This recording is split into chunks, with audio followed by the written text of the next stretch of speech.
Looking for financial insights you can trust? How do you protect yourself as an investor? What's the strategy? I think it's really simple. I think you just want to be diversified in your portfolio. The Payne family brings real-world experience to every conversation. Well, I think that's the problem right now is, right, a lot of people that are close to retirement, they're taking so much risks. And if we do get a big sell-off, it could derail their retirement. Listen to the Pain Points of Wealth on the Red Apple Podcast Network. It's the Anthony Cumia Show on the Red Apple Podcast Network. Here we are, Anthony Cumia, the Anthony Cumia Show, and we're back. We took a little Thanksgiving vacay last week. It was wonderful.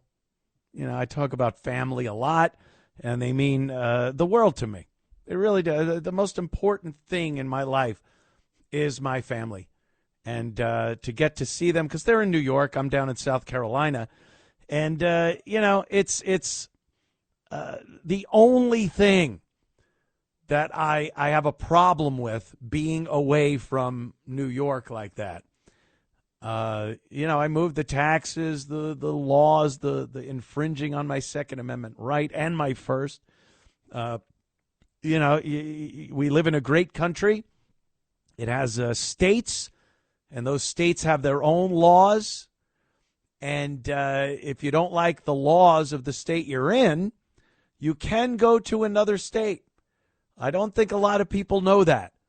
They sit in one state and bitch and complain and reach into their pockets and dole a bunch of money out when there are 49 other states to choose from. And for me, I had to make the move. But the only downside of it is I still have family up there. Some of the younger people in my family are thinking of moving, thinking of getting out of Dodge. But, I got older relatives that'll never leave. And if I don't go up there to see them, time comes and you go, oh, I shoulda, coulda, woulda. So it's great. You got to make sure you do see those family members. And I did, and it was fantastic. It's just one of those, when you're with a group of people that you could just a year later or so just step right in the room and take up where you left off, just punching each other in the face. I'm teasing, of course.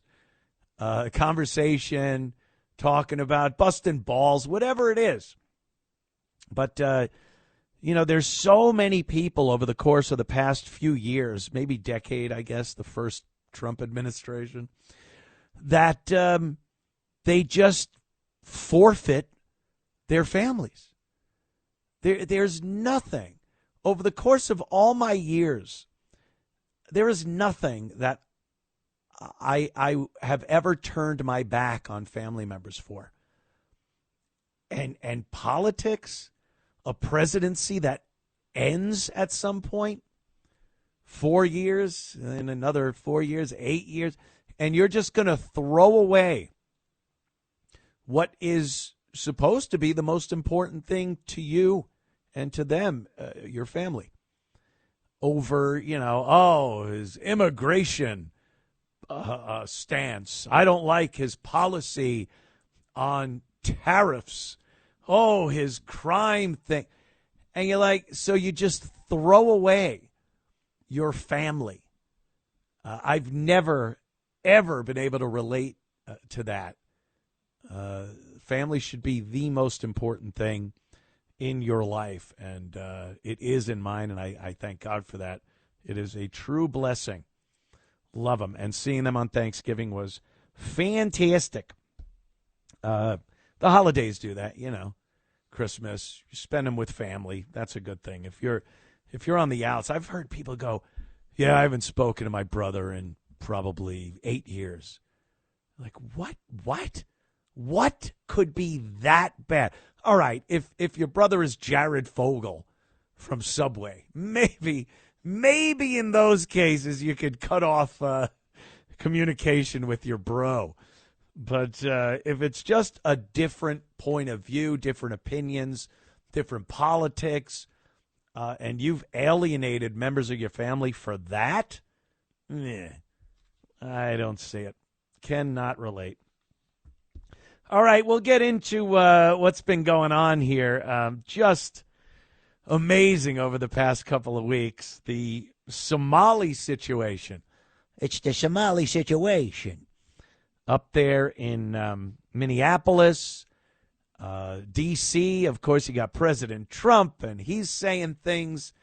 And but it's really a testament to how things are changing. And people say for the worst, other people say for the better. But for the President of the United States to be able to say what he said about Somalia definitely means things are changing without him immediately being, and there had been calls with a lot of the liberal and liberal Democrats in Congress for another impeachment and all that nonsense. But for the most part, I think they just decided, well, it's Trump. He's going to be Trump. He's going to say things. And there just doesn't seem to be the outcry that there would have been a few years ago to do something, anything. And the people aren't that outraged. The usual suspects, the boomers in the old folks' home that carry around their no king signs, they're mad. They're saying he's racist and Islamophobic and xenophobic for saying what he said about Somalia and Somalis up in Minnesota. But there's just not this big boudel, as some of my relatives would say, not a big commotion about it. And it might be because America and Americans, I guess, are so tired, just exhausted with what's been going on, being chastised, having fingers wagged in your face, being called out onto the carpet for what you say. So when the president gets up and says something that is deemed offensive and horrible and so politically incorrect, people can relate to that. And they go, yeah, I heard what he said. How about that? Because we don't like, Americans do not like walking on eggshells when we have an opinion, something to say.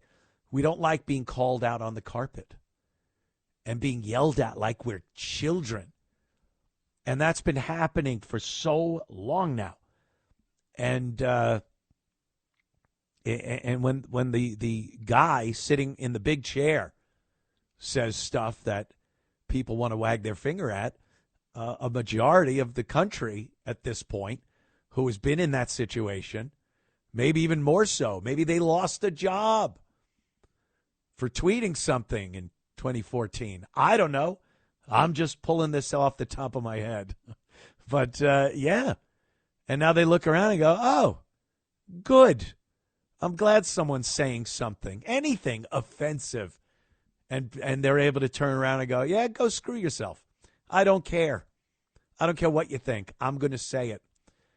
And Trump's the perfect vehicle for that. He's of an age where I guess you just stop giving a crap about what people think of you, what you're saying, any consequence or perceived consequence. Because what's anyone really going to do to him? They've thrown everything at this guy. They've tried to put him in prison. They tried to kill him. They've impeached him a couple of times. They fined him millions upon millions of dollars. What could they pull out next to get all mad at him for saying what he said about Somalia? So he's reached a point, it's a perfect storm of, they've already run me through the mill.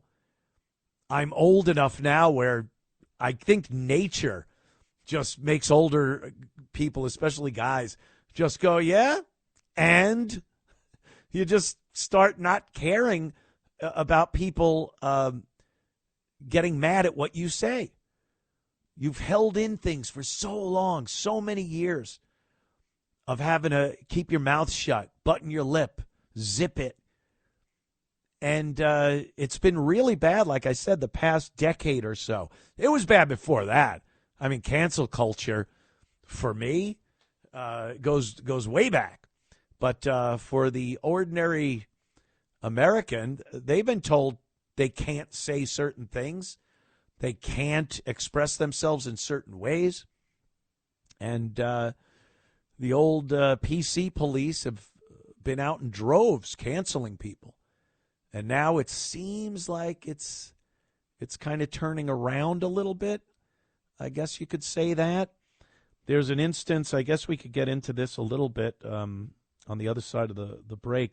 That woman that works at Cinnabon, oh my goodness gracious. There's a woman working at Cinnabon, and they took some video of her dropping N-bombs, just dropping N-bombs. And years ago, a couple of years ago, even more so, maybe last year, she would have been fired. She was fired, by the way, from Cinnabon. Cinnabon put out the typical, her statements do not, we do not support her point of view, and we are an all-inclusive company. That's the standard company line. But she'd have just been the villain of villains. They put up a type of a GoFundMe. It's not GoFundMe, but it's another one. And it's raised over $50,000 so far. The goal is over $100,000 to support this woman because she dropped N-bombs and got fired. If you don't think that is a signal that things are changing, and like I said, you might think it's for the unbelievably worse or remarkably better. That's your opinion. But you can't say it isn't changing and things aren't going in a different direction now than they were even as recently as a year ago. I don't know. Hey, we can hear from you. That's right. We take your calls. 800-848-9222. And plenty more to talk about. My goodness gracious. Don't go anywhere. The Anthony Cumia Show continues. It's the Anthony Cumia Show on the Red Apple Podcast Network. It's the Anthony Cumia Show on the Red Apple Podcast Network. The Anthony Cumia Show. And I see the phones are alight. We'll be taking your calls in moments. I do want to play that clip. I'm sure everyone's heard it, but hey, it never gets old to me. Let's hear Trump talking about the Somalis. This is him kind of doubling down on what he initially said. So let's hear from President Donald J. Trump on his opinion of Somalis, Somalia, and the Somali immigrants here in America. Is saying that he's actually proud to have the largest Somali community in the country, and his police chief. Well, then he's a fool. Well, his police chief is also saying. I wouldn't be proud to have the largest Somalian. Look at their nation. Look how bad their nation is. It's not even a nation. It's just people walking around killing each other. Look, these Somalians have taken billions of dollars out of our country. They've taken billions and billions of dollars. They have a representative, Ilhan Omar, who they say married her brother. It's a fraud. She tries to deny it now, but you can't really deny it because, it just happened. She shouldn't be allowed to be a congresswoman, and I'm sure people are looking at that. And she should be thrown the hell out of our country. And most of those people, they have destroyed Minnesota, okay? Minnesota, you have an incompetent governor. You have a crooked governor. He's crooked as hell, but he's incompetent. Waltz he should be ashamed. That beautiful land, that beautiful state, it's a hellhole right now. And the Somalians should be out of here. They've destroyed our country. And all they do is complain, complain, complain. You have her. She's always talking about the Constitution provides me with... go back to your own country and figure out your Constitution. All she does is complain about this country. And without this country, she would not be in very good shape. She probably wouldn't be alive right now. So Somalia is considered by many to be the worst country on earth. I don't know. I haven't been there. I won't be there anytime soon. I hope. But what Somalia, what the Somalian people have done to Minnesota is not even believable. It's not even believable. And a lot of it starts with the governor. A lot of it starts with Barack Hussein Obama, because that's when people started coming in. And you have to have people come in that are going to love our country, cherish our country. They want to kiss our country goodnight. They talk about our country. We want them to pray for our country. This is not the people living in Minnesota. And she's a disaster. She should not be, and her friends shouldn't be allowed. Frankly, they shouldn't even be allowed to be congresspeople. Okay? They shouldn't even be allowed to be congresspeople, because they don't represent the interests of our country. Anybody else? Anybody else? Anyone else want an insane answer to your question? Look, there are plenty of things there I absolutely agree with. I don't think Ilhan Omar should be a congressperson representing the people of anywhere in this country. I don't like the idea of foreign-born people being able to be representatives at that level of government. You want a local seat somewhere, have at it. Dog catcher, local comptroller, whatever that is. But truth be told, I think you have to be born and raised in this country to really have a good understanding of America and what it's about, what the people of America cherish. And, you don't get to hold office or vote in your teens or even younger than that. But you're building during those young years, playing around, riding bikes, whatever kids do now, you're getting a take. You're building an opinion of the country. And as you get older, you refine that. You throw away some of the things you learned as a kid and have found out that it was nonsense, and other things you get older and you appreciate more as a child. You go, oh, that was really great. That was a great way to grow up. And I think that's necessary in order to understand the country well enough to represent the people of this country. Unless, of course, you're representing a tiny little enclave of people that are from another country, just like you, have no real respect or loyalty to the United States of America. Their memories of childhood might be war, famine, corruption, disease. And I don't think you have a great understanding. Now, you might be able to, like I said, locally run a small town full of people just like you, but you're really not going to have an understanding of this country enough to represent the people. Do you think Ilhan Omar is a good representative of all the people of Minnesota? I don't think so. Trump was going off a little bit saying the Somalis have ruined our country. It's like, okay. All right, pull the reins back, Don. Pull the reins back a little. It might happen at some point, but, I don't see that happening now. But I do see these areas being taken over and a foothold being taken in places like Dearborn, Michigan, and Minneapolis, Minnesota. And, it is concerning. We should look at that and not just say, well, we can't talk about it because it's politically incorrect and people might call me racist and whatnot. But to hear Trump just belting it out like that, it's you might not agree with all of it.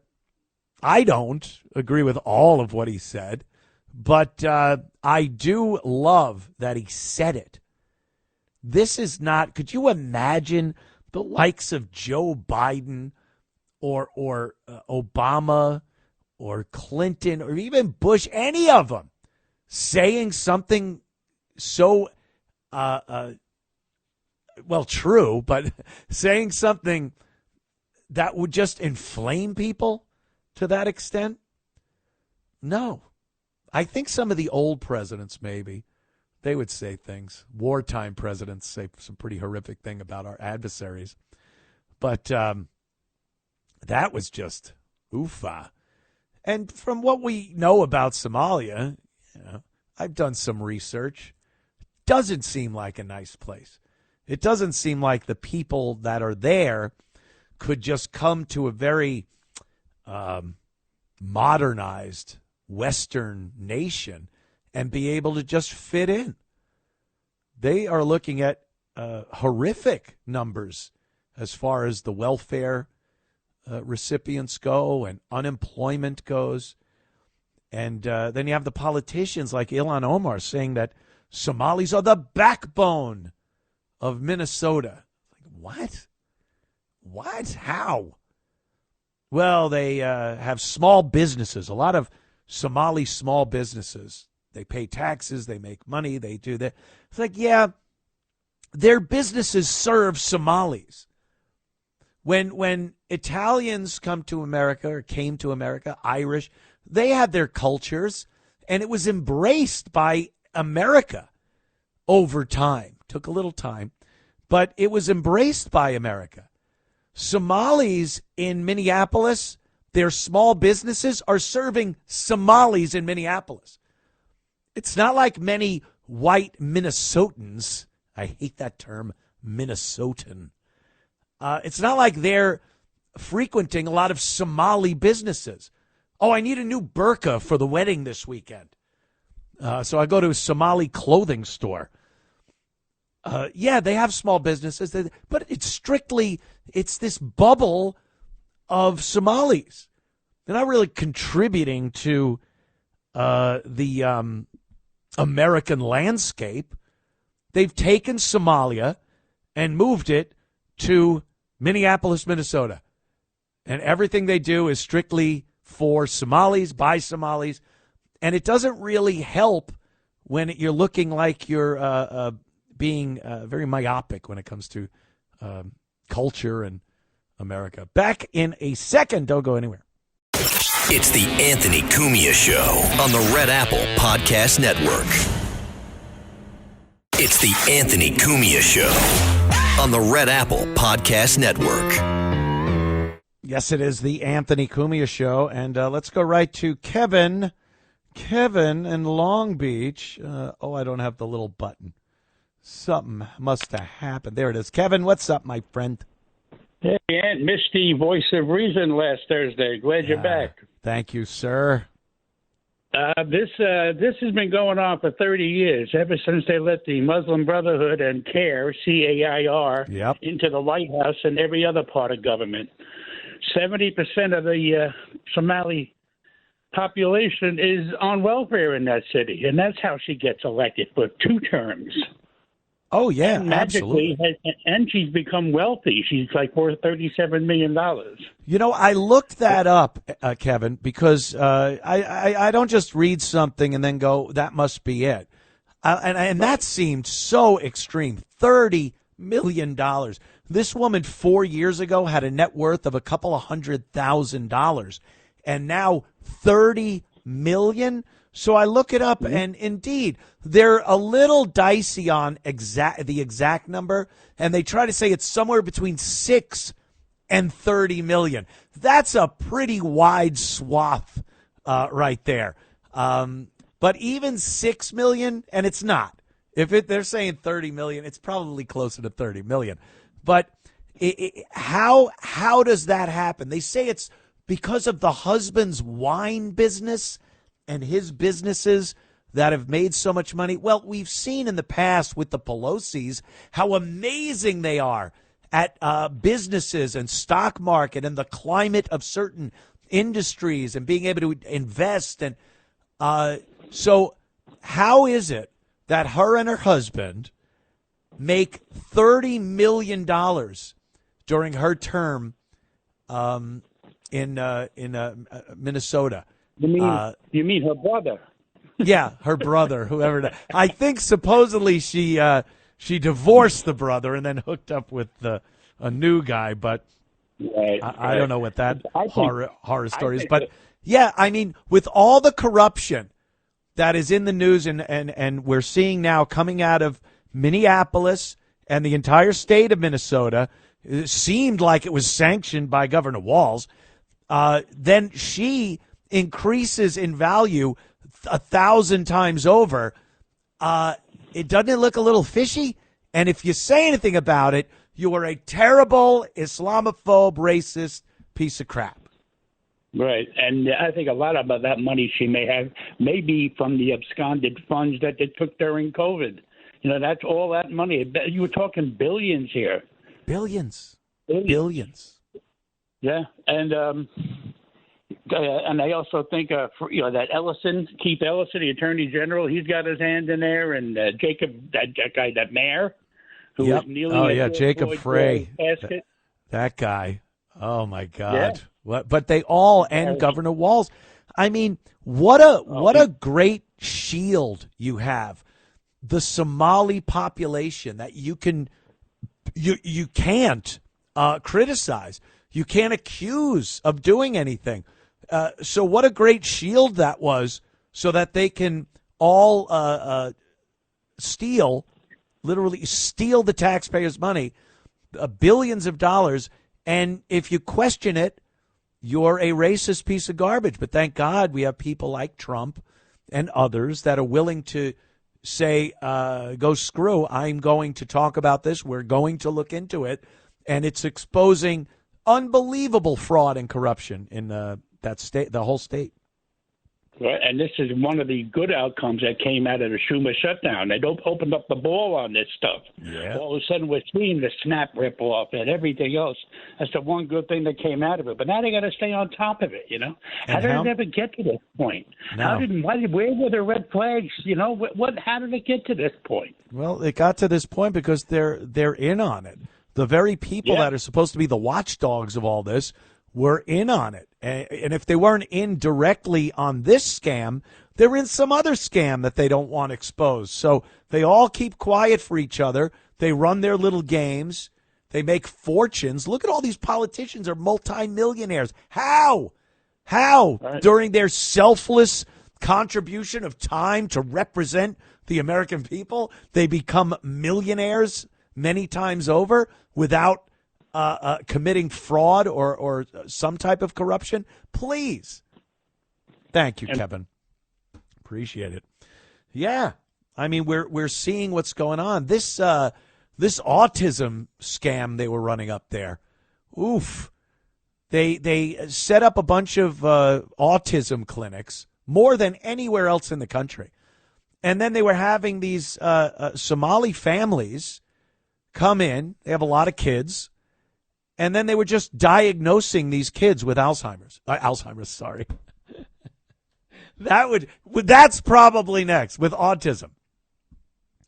And then they'd give the family a few bucks, and then they'd say to the federal government, look how many kids this clinic is treating with Alzheimer's. Why do I keep saying that? Maybe I have it. With autism. And then they get federal funding to the tune of billions of dollars. And that money has been getting shipped off to Somalia. And no one knows where it's going. And they try to say, oh, no, it's not going to terrorists. What else is going on over there? It's certainly not going to schools or any kind of tech sector. We all saw Black Hawk Down.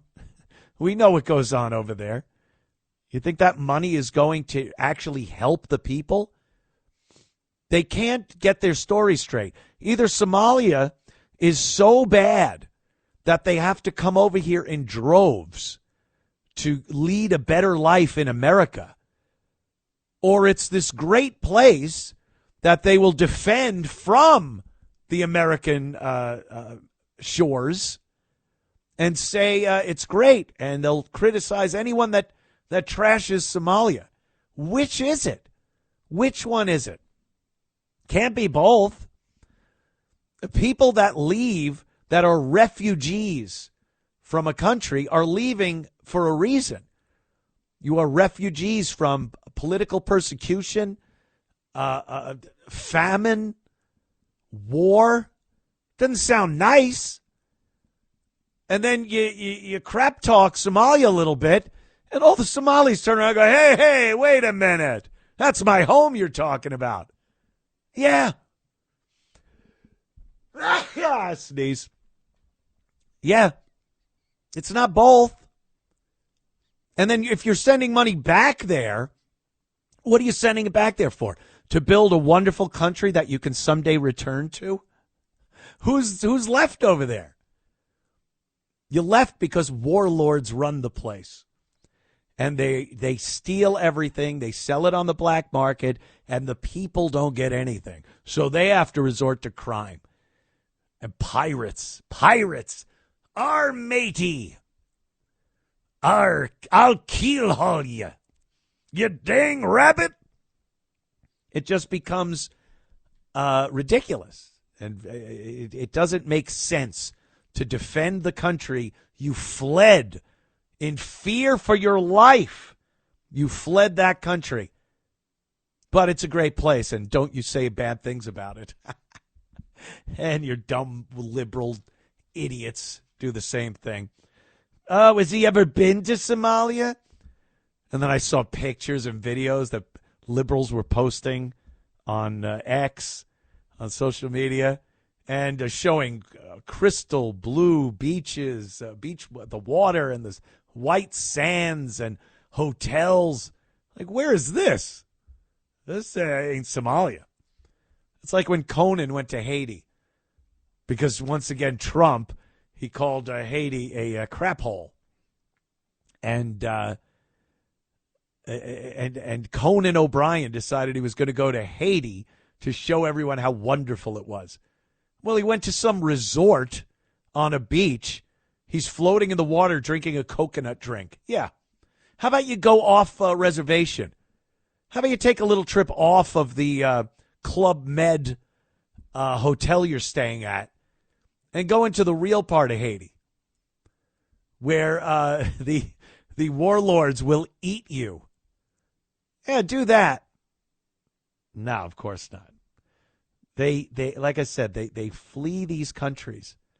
They come to America and say, I'm in fear for my life. I would be dead if I didn't come here. Please give me sanctuary. All right. Yeah, that is a horrible place you're from. Now don't you badmouth my country.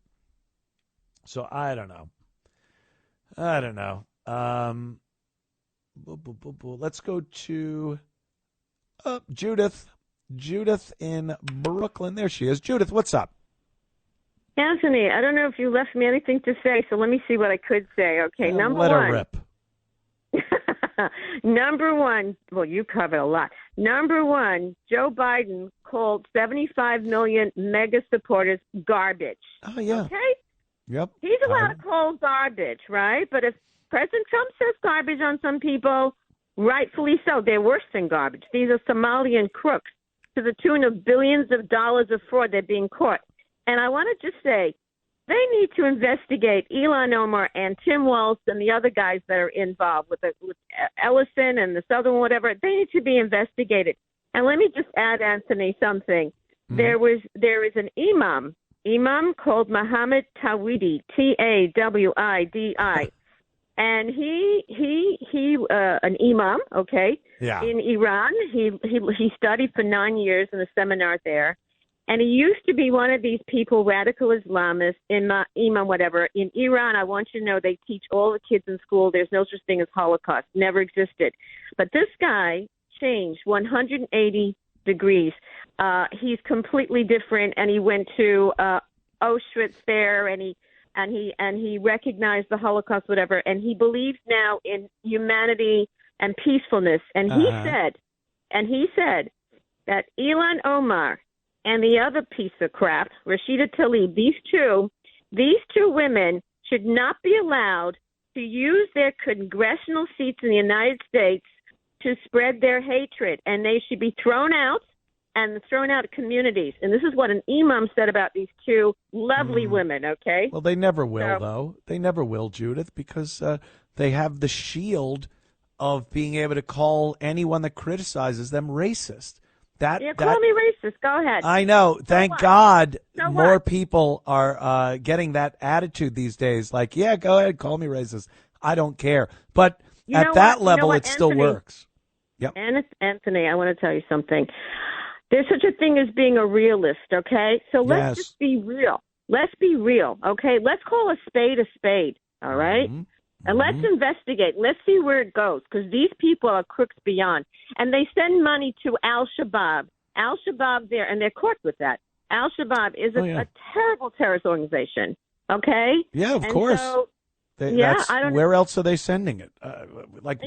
Who else are they sending it to over there? There's no one good that they could possibly be sending money to. Right.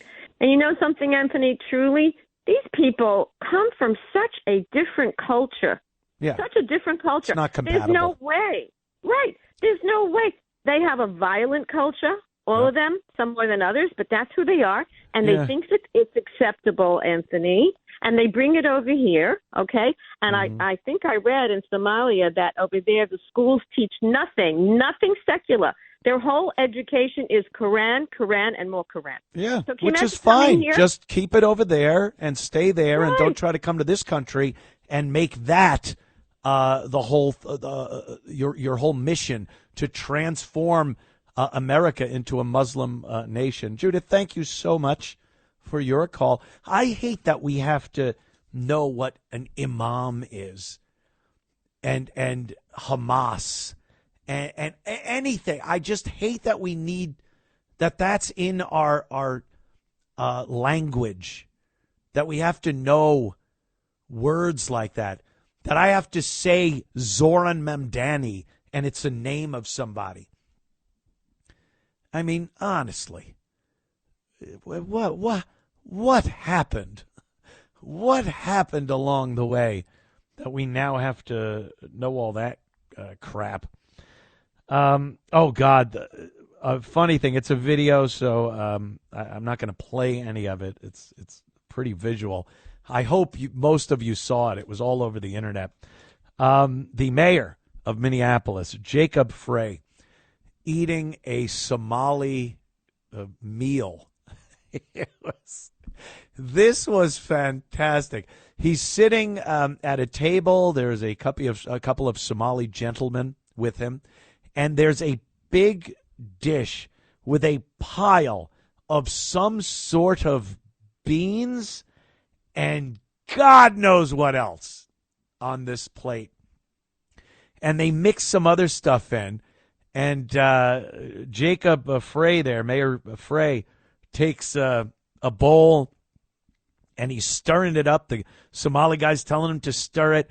And he takes a heaping spoonful and puts it in his mouth. And, man, if you've never seen a person look like they are ready to barf, his face was, he couldn't even fake it. He couldn't even fake like it was a great meal he was having.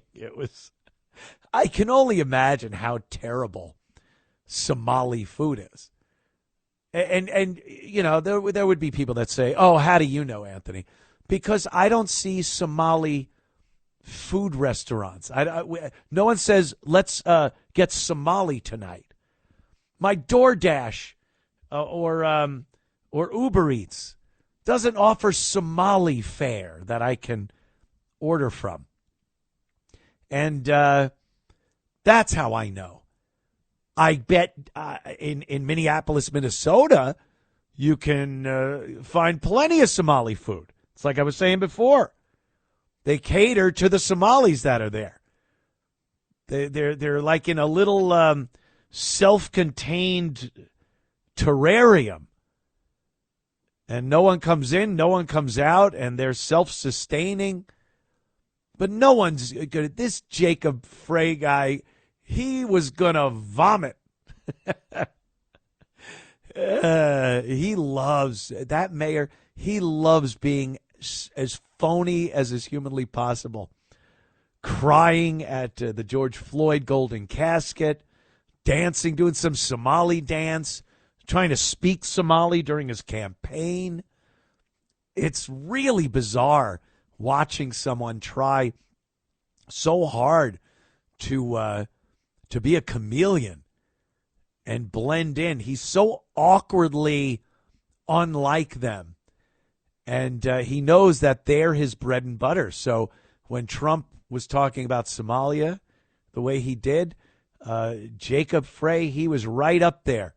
You mess with one of us, you're messing with all of us. Us? What's this us crap, white man? I don't even think the Somalis were looking at him like, us? Hey, calm down. Slow down. Us. And he's, he won the election over a Somali guy. The guy he was running against was a Somali, but not the right Somali, because they still have these tribal beefs that are going on right here in the United States. The same arguments and tribal nonsense that has him hacking off hands with machetes cost him the election here. But he's a Somali. How could he possibly lose? Well, he's not the right Somali. Oh, okay. I didn't know there was a right or wrong Somali. All right. We'll be back in no time. Stick around. It's the Anthony Cumia Show on the Red Apple Podcast Network. It's the Anthony Cumia Show on the Red Apple Podcast Network. The Anthony Cumia Show. And one more thing on this Somali situation. It's the Somalis. Ilhan Omar is making the rounds. She's on the news shows on MS Now. I guess they changed it already. No one is watching that. The only time anyone sees anything coming from MS Now is in clips online. There might as well not even be an actual TV platform for this thing. So Ilhan Omar has been going on all the shows to defend the horrible place she left, or she would have been dead if she didn't leave. All right. Anyway, here's Ilhan Omar on Somalis being the victims. Believe it or not, they are the victims of this fraud because they pay taxes too. So if you pay in taxes and then you steal from the till, you're a victim because your taxes are in there too somehow. Listen to her explanation. The perpetual victimization of her and her people is disgusting. Ilhan? Of the 87 people charged, all but 8 are of Somali descent. Jesus. And that has added to the spotlight being put specifically on your community. Why do you think this fraud was allowed to get so widespread? Well, I want to say, this also has an impact on Somalis because we are also taxpayers in Minnesota. We also could have benefited from the program and the money that was stolen. And so it's been really frustrating for people to not acknowledge the fact that we're also, as Minnesotans, as taxpayers, really upset and angry about the fraud that has occurred. Oh, that makes no sense.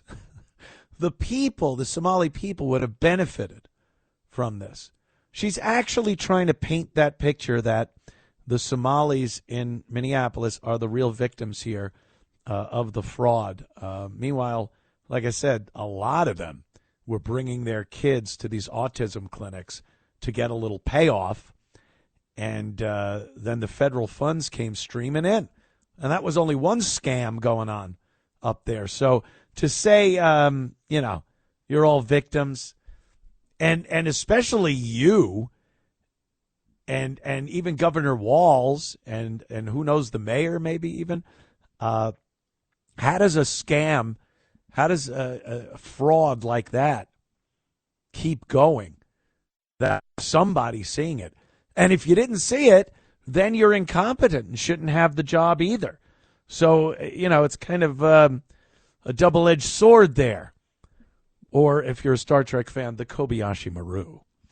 No-win scenario. Either you are in on it or you were too stupid to see that it was actually happening at unbelievable levels. We are talking a lot of money. This isn't some small-time deal that someone like the governor wouldn't even be paying attention to.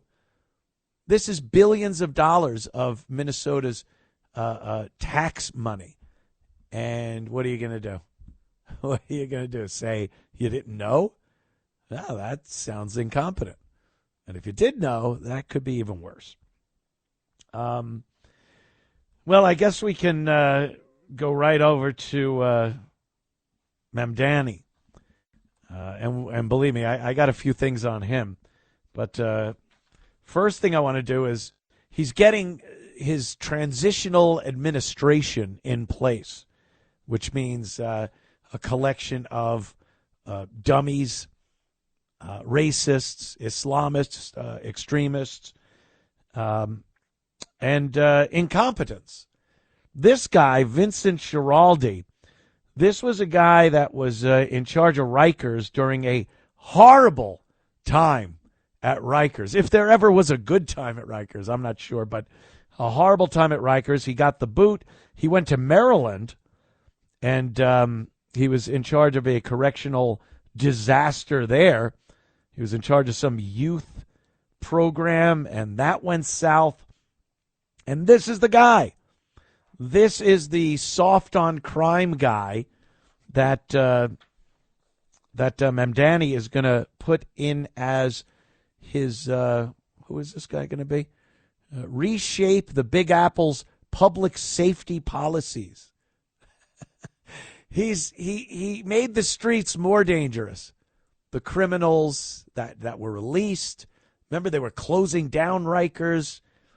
This guy worked for de Blasio during the time there were violent attacks against detainees and corrections officers at Rikers. And then in 2003, Maryland Governor Wes Moore appointed Schiraldi as his secretary for Department of Juvenile Services. And that didn't work out too well either. He got the boot, and Mamdani says, yeah, that's my guy. Let's get him going. All right, back in moments. Stick around. More to come. It's the Anthony Cumia Show on the Red Apple Podcast Network. It's the Anthony Cumia Show on the Red Apple Podcast Network. It is indeed the Anthony Cumia Show. Thank you so much for tuning in. We do appreciate it. And I'm looking over some of Zoran Mamdani's appointments, at least through his transition. But a lot of times you put people on as your part of your transitional team, and they stay on afterwards. So this one, I think this is the one we have a video of. There was a DA candidate in New York City, Manhattan DA in 2021. She ran on a platform of declining to prosecute charges tied to poverty, mental illness, drug use, or prostitution, and shifted away from what she called knee-jerk prosecute at all cost, revenge-type prosecution. This would be Tahani Abushi. There you go. Yeah, that's who you want. Tahani Abushi for Zoran Mamdani.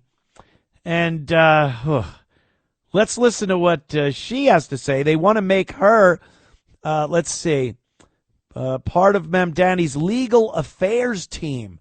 She wanted to strip power from the police commissioner and push a $30 to $50 minimum wage. Do you like $30 McDonald's hamburgers?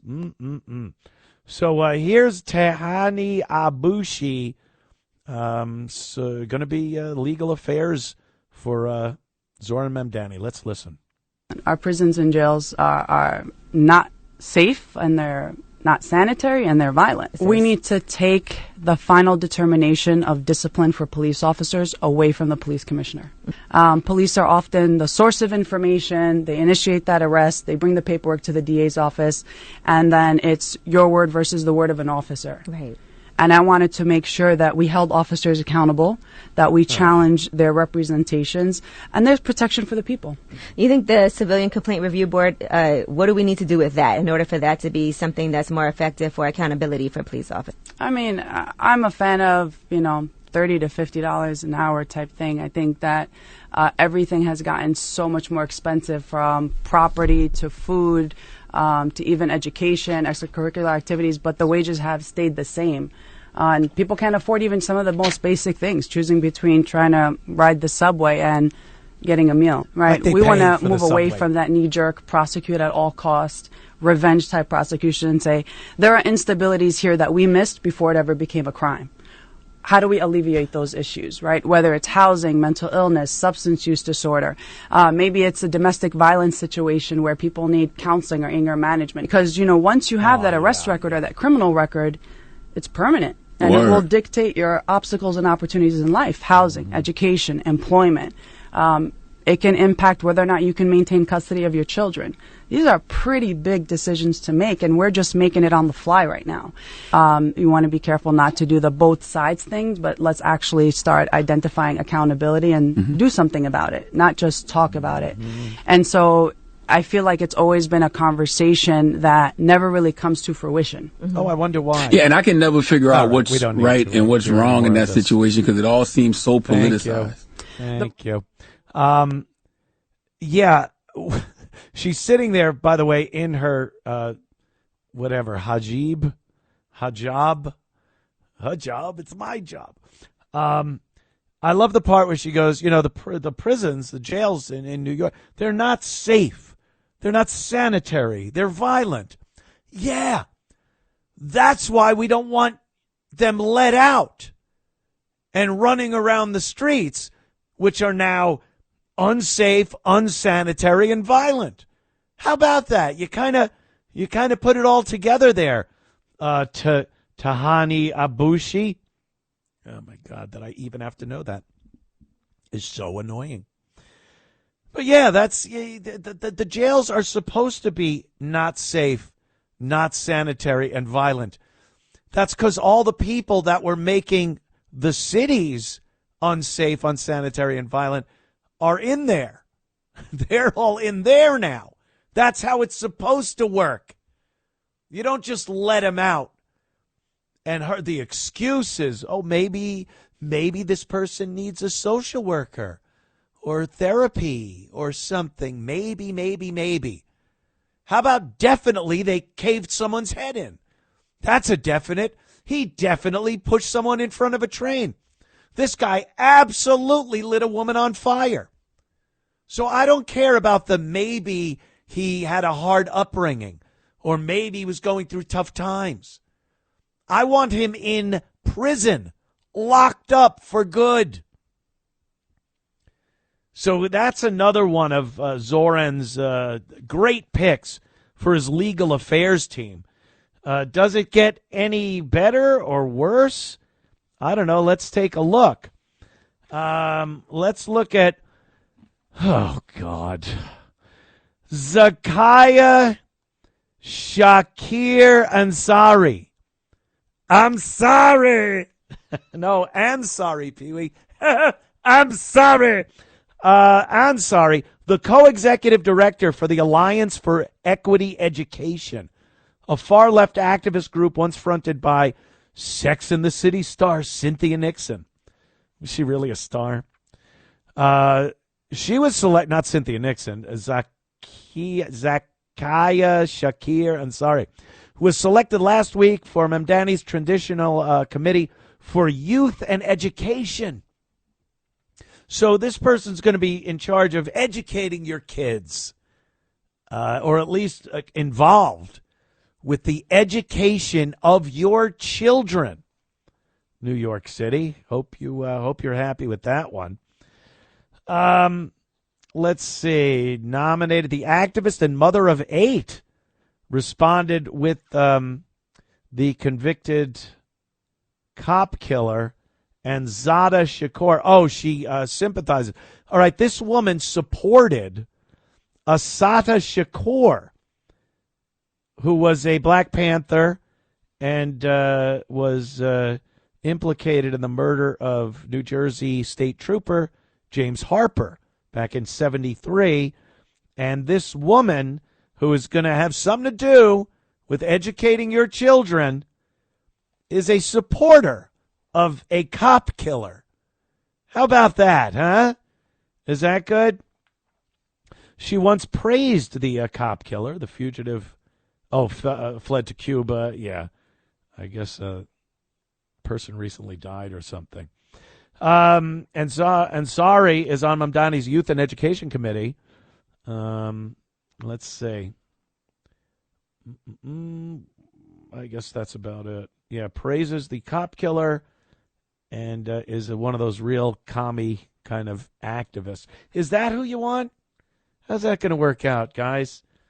You send your kids off to school, and I'm not talking about the, the people that might have voted for Mamdani because he's a minority, not in New York City, but a minority candidate. I'm not talking about those people that share a common culture or ethnicity. They're idiots, but at least they have some reason. Oh, I'm the same color as him. Oh, I'm the same race. Oh, I'm the same religion. Yeah, it's idiotic, but at least it's a reason. How about the dumb white liberal women in New York City that are now going to send their kids off to school and the likes of a cop killer supporter and communist and I don't know. Maybe it's me. Maybe I'm mistaken. But this sure seems to be not good for the youth of New York. Yeah, you voted for him. He's in. And this is just like I said. Go back if you want and listen to other breaks I've done on this topic before Mamdani was even elected. We knew Mamdani was going to be the mayor of New York City. But I also commented that that's just one part of the nightmare that will be a Mamdani mayor of New York. The other part, and I said this, who the hell is he going to appoint as his cabinet, as his administration? And this is what you're going to get. Names you can't even pronounce that back cop killers and are going to be in charge of your kids and have all kinds of ridiculous commie ideas. Good luck. Can you believe it? I can. I can. I've been to New York recently. I walk around and I see the voter base, and it just doesn't seem like they look and see what's actually happening in New York City. How do you walk around that city and not go, wow, someone needs to be tough on crime. Someone needs to do something. Maybe Zoran Mamdani will get someone in there that's going to be tough on crime. I know that's ridiculous to even think about, but you would think that. You would imagine that people that frequent New York City would go, this doesn't feel safe anymore. And then you elect a guy that has people that support cop killers. Another one doesn't want to prosecute anybody and wants a $50 minimum wage. Did you see what you did there, New York? I hope you did. I certainly hope you did. And then the other guy that was thrown out of Maryland and New York City is going to have something to do with the corrections in New York, with the prison system and the legal team. These are just 3 people. 3 offices that he's filling with these 3 people, and they're disasters, all 3 of them. So good luck, New York. All right, plenty more to come. Don't go anywhere. It's the Anthony Cumia Show on the Red Apple Podcast Network. It's the Anthony Cumia Show on the Red Apple Podcast Network. The Anthony Cumia Show. And it's not possible for me to do a show without bringing up my girls, the girls of The View. Oh, yeah, the lovely ladies of The View. So what are they cackling about? What are they crowing about in this clip? Well, the View girls, they want to talk about being hurt by comments on the internet. Can you believe? Like, what? You're just figuring out trolling and internet bullying? But, yeah, it seems like it. I think they're under the assumption that they could go online as public figures, as celebrities, and everyone has to be nice to them. And they say in this clip that X being taken over, Twitter being taken over by Elon Musk and turned into X, has made it really bad for them. And, you know, the comments, they hurt. They hurt. I was very injured by their words. They said Whoopi looks like the Predator, and I was very hurt by that, and my shoes fell off. So when did they get wind that the internet is kind of toxic, is kind of a place where if you're a public figure, especially controversial, not like they're controversial in a sense that, you know, Charlie Kirk was controversial. They're controversial because they're terrible, they're dumb, and they're on TV. And people go, what are they doing on television? Well, they're getting hurt. So here are the View girls knocking it back and forth about the terrible, hurtful internet. I'm not going to let any of them bring me down. And I just learned to shut off the noise. Yeah. You could say whatever the hell you want about me on social media. I don't give a damn. Do you read it? No. No. Whoopi gave me that advice like years and years ago when I first started, because I did read the comments before, and it is hurtful. And people talked about my appearance. They talked about my hair. They just talked about everything. And, I mean, I'm off X now because it's a hellscape since Elon Musk took it over. So I'm just not even on that anymore. But Facebook got really mean, too, I think, because there was no limit. They gave more space. They got a lot of space for people to rant. It needs a little room. Yeah, it was really something.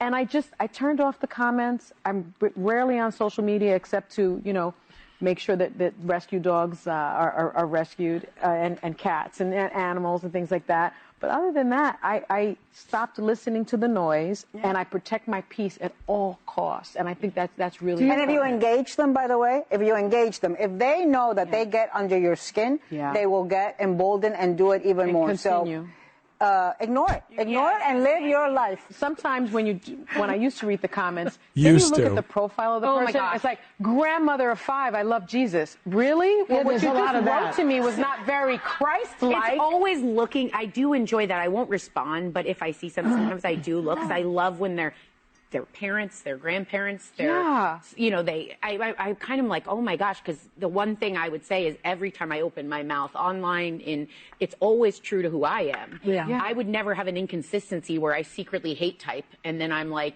Susie Sunshine by day. You know? But a lot of these people are. They are. Yeah, can't believe it. First of all, the parents and grandparents, they can't imagine a grandparent saying, calling them, you know, pieces of garbage, maybe, whatever they're saying that is upsetting and hurting the girls of The View. Like, what they said, and then they go, I'm a Christian, and it's like, really, you're doing this? Because they can't fathom that they are saying things and promoting things that are so against what that grandparent or parent can imagine, especially where their kids are concerned. Like, oh, they say that they're Christians and they're not acting very Christian. Well, when you are saying that their daughter should share a bathroom with a man in a dress, yeah, maybe the Christian thing to do is tell you to go screw and tell them that you're a terrible person and you shouldn't be pushing this agenda. But they can't even fathom that. I'm true to myself. That parent or grandparent is being true to themselves. I'm sure they speak about a lot of things that show their Christian values. But what? A Christian shouldn't be able to call someone a piece of crap for promoting lifestyles and issues that are so detrimental to kids and society as a whole. No, they can't figure that out. No. And by the way, when they go like, I used to read it. I just shut everything off because whatever they have to say about me, I don't care. Here's something I've learned over the course of the years. When people say they don't care and they're very adamant about it, they care so much. Nothing is a better barometer of how much someone cares about something than when they tell you how much they don't care about something. And internet trolling and bullying and bashing has been that way for years. They're talking like it's 1999, 2000, and people are on MySpace saying bad things about you. It's the internet. Welcome, ladies of The View, in 2025 to the internet. Yeah, it's not a nice place. They make fun of my hair, or whatever that is on her head. I don't know if it might be hair. It certainly ain't hers. But yeah, that's the internet. And then to cut everyone off, there you go. Just block everyone else and keep yourself in that little bubble of yes men and friends, that people that'll tell you everything you do is fan-effing-tastic. What a healthy way to go through life as a celebrity, as a person who has conversations about the news and things that are going on, like daily events in people's lives, lifestyle issues. They go up there, and the best thing you could possibly do is just shut down anyone that's saying something you don't agree with because they made fun of your hair. Is that it? When did these women get on the internet? Oh, my God. I remember back in the old days, people, when I was doing radio on Morse code, someone sent me a ... I was livid. When I was working at WAAF, the Opie and Anthony show up there in Baston, this was 1996, 97, 98. And we would get hate faxes of fax. And it would spit out and say, shut up and play the music, or you suck, whatever it was. This is going back almost 30 years ago. And for some reason, they're just finding out internet bad. Internet mean. Me no like internet. Yeah. I guess Whoopi had tried to advise them to not read the comments. And these are comments on X and on Facebook or Instagram. I don't know. Those are nice places. I'm sure The View has some type of of a Reddit, a Reddit page just dedicated to The View. Go there and you'd probably off yourself if you read some of the stuff on Reddit. They made fun of my hair. I just couldn't take it. I have to block everybody. That's who you're dealing with? These are the women, the strong, intelligent, confident women of The View? I don't like that. They made fun of me. I was very hurt. I can't see so good. My glasses fell off. Yeah, there you go, ladies of The View. All right, back in a few seconds. Don't go anywhere. It's the Anthony Cumia Show on the Red Apple Podcast Network. It's the Anthony Cumia Show on the Red Apple Podcast Network. The Anthony Cumia Show, and let's go to Roy in the Garden State of New Jersey. Roy, what's up, man? Yes, hello? Hello, what's up? Yes, while we're on the subject of talking about Democrats, I have a question. Why is it that white liberals and progressive politicians claim to care about people of color and African Americans so much, yet, and I don't know, maybe this is just me, maybe I didn't do my research, but I haven't heard one white progressive or Democrat talk about giving reparations for slavery.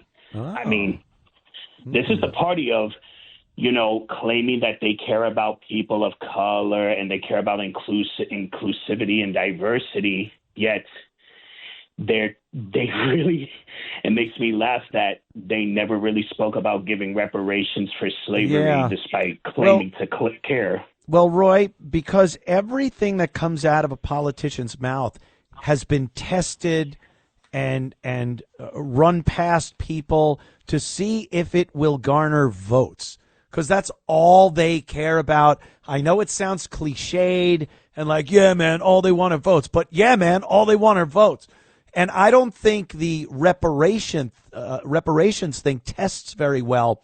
It might with the black community, but at the cost of a lot of white voters and just even Hispanic voters, non-black voters don't like the idea of reparations. So while you'll win with the black voters, you're going to turn off a lot of other voters. So I don't think they like going for the reparations angle, a lot of these politicians. At least that's what I think. Yeah, I mean, that's pretty surprising. And you know what? Same thing goes for African American politicians as well. Again, I could be wrong because maybe I didn't do my research, since I don't really give a crap about any of these so-called for the people type servants. But I'm wondering if Jasmine Crockett, let's say her, for example, if she's never spoken about it. I mean, if she cares so much about her community, then how come I don't hear her talking about reparations? And I don't know, maybe it just dawns on me that maybe she just cares more about her political career and her position as working for the U.S. government more than serving her own community. Because Jazzy is constantly just trying to get heat. And I don't even know if it's votes. I think she doesn't know if she wants to be the baby face or the heel anymore. She gets criticized and bashed, but truth be told, her name's out there just about every day. I have a clip of her on for the show tonight if I get to it. She's constantly being talked about. So she just thinks if she's in the news and her name is out there that she's doing well. But I think I've heard her a few times mention reparations. But yeah, I don't know. I think it's a real kind of a minefield to walk into that one as a politician. But I don't know. Thanks, Roy. Yeah, what are you going to – you're going to turn off a lot of people. The idea of reparations is ridiculous. It's really insane when you think of, a bunch of people that were never slaves being paid by a bunch of people that were never slave owners. This weird generational debt that is supposedly due makes no sense whatsoever. And anyone, regardless of color, should see it that way. Should see that it's ridiculous. You know, it's Pearl Harbor Day, December 7th, and what was that? 84? Yeah, 84 years ago today, the Japanese bombed Pearl Harbor, and the Japanese people were treated horrifically in this country. Of course, the Japanese people in Japan, treat them terribly, which they did. They fought a pretty evil war, pretty cruel, even by war standards. But the Japanese that were here in America were treated unbelievably badly. And they were American citizens, and you want to talk about having your rights taken away. Now, look, I'm not going to try to say that it was the wrong thing to do. I wasn't there. I'm sure at the time it seemed like the thing to do. People were pretty paranoid about fifth columnists and spies and whatnot. So at the time it might have made perfect sense, but you can't say it wasn't oppressive. You can't say it wasn't bigoted in some way. Justified? I don't know. Like I said, maybe. Maybe it was justified. Maybe they did keep a spy from doing something that would have been cataclysmic here in this country. I don't know. But at what cost, locking up American citizens of Japanese ancestry? And then, that's the 40s. That was the 1940s. They got through it, got out, and the Japanese, even Japanese from Japan, have become some of the most respectable people on the planet. And like I was saying earlier, have a great work ethic and whatnot. But that's what's needed. Just not reparations. And I think some of the people that were interned in those Japanese internment camps did get some forms of reparations because they were the people that were locked away, and they were getting money from the government that locked them away. So that made more sense than people that were slaves years ago. If you could find a slave, someone that was actually a slave, and someone that was actually a slave owner in the United States, have them toss them a few bucks. There you go. Unless you can find that, I'm not for it. Just not for it. We were talking about New York City schools and who Mamdani's putting in charge. Maybe New York will get to see what North Carolina is seeing with their children's education system. North Carolina has the Chapel Hill Carborough schools are putting a couple of books into their elementary school reading list for your third graders. This is for your third graders. One of them, It's Not Rude to Be Nude. Yeah, third grade. This is an illustrated book full of naked people, different bodies. It teaches body positivity to your third grader. And you go through it. There are these illustrations, very fun, childlike illustrations of naked people, fat, skinny, black, white, this, that, handicapped, but they're all naked. And you can see all of their little sexual organs and whatnot. So that's great, right? If that isn't enough, there's another book that they are putting in, again, third graders. Santa's Husband. There you go. Is that what you want for your kids? Santa's Husband. And I checked on Amazon to see what this book is about. Offering a fresh twist on Kris Kringle, a clever yet heartfelt book that tells the story of Black Santa, his white husband, and their life in the North Pole. I wonder what that pole is. Anyway. Everyone knows that Santa Claus is jolly, but in Santa's husband, this cherished symbol of the holiday season, is also black and gay, and married to an equally cheery man. In this witty and sweet illustrated Christmas tale, humor writer Daniel Kibblesmith introduces us to Mr. and Mr. Claus. Oh, I almost said something terrible, that it was a man and a woman. And gives us glimpses of their lives together. We see the Clauses sitting by the fire at their cozy North Pole home, vacationing at the beach, having an occasional disagreement. I'm top, you're bottom, I'm top. Celebrating their wedding day and comforting each other when some loudmouth people on television angrily dispute Santa's appearance and lifestyle. Is this New York? In the weeks before Christmas, Santa's husband helps with all the pre-Christmas work, from double-checking lists to feeding the reindeer. Organic, gluten-free grains, of course. Yeah, of course. To negotiating labor disputes with the restive workshop elves. God knows what those poor elves have to go through.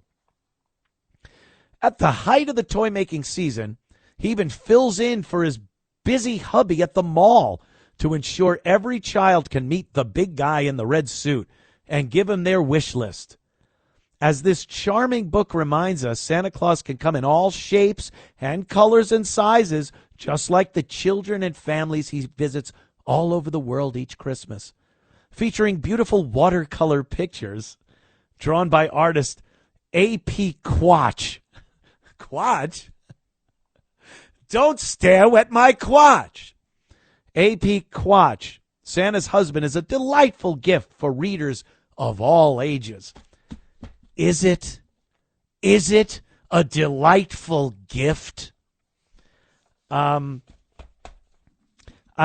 checked a little background on this story and the writer. The writer is a comedy writer. He was a staff writer for the Colbert Show. Doesn't it all just make sense? I bet he was part of the vax scene where Colbert danced around with syringes promoting propaganda for the vaccine. So that's who this guy is. And he said, this was what he said, got him to write this story. He went to a mall with his young son, and there was a black Santa sitting there. And he said, why isn't there a white Santa? Santa's white. And he goes, no. That's really Santa. Santa is really black. And he told his son that Santa is black. And the white Santas you see in the stores, that is Santa's gay husband. And he fills in for Santa because Santa's too busy. So the white Santa is just the fake Santa's throwdown, Santa's bar rag, Santa's sloppy party bottom. That fills in while Santa's doing all the heavy lifting back at the North Pole and on Christmas.